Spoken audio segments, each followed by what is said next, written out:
I think for people in general, community is very healing, and to isolate is where things kind of can spiral out of control. Like if you don't have at least one person that you can trust.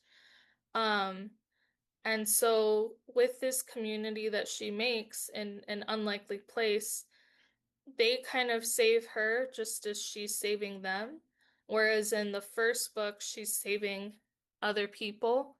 Um, and so I kind of wanted to make that statement because I feel like, especially if you have depression or bipolar, there is a stigma that, you don't want to burden anyone with your problems, but usually if they're a good friend, they'll want to help you. They want to know what's going on. And if you just kind of shut yourself out and everyone else out, then it's that much harder to get better.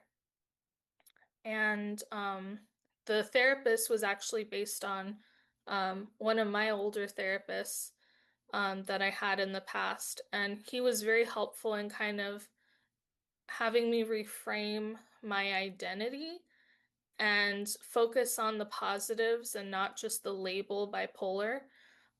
Because he said, no, you're very self-aware, you're very in tune with what you have going on and your triggers and what happens when, the time change occurs.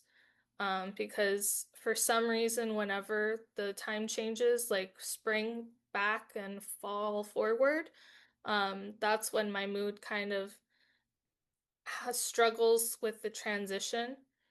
And so, um, I just wanted to reflect that there are good therapists out there that do want to see you get better and are helpful in that process, even if you maybe don't want to admit it or look in the mirror with, you know, what you need to work on. Because there are a couple people I know in real life that, like, they've been to one therapy session and then they quit because it was too painful to kind of look back at their actions and what they had done and hold themselves accountable. Whereas in this book, Selena kind of learns what she can do to be a better person and not just for the short term, but for the long term.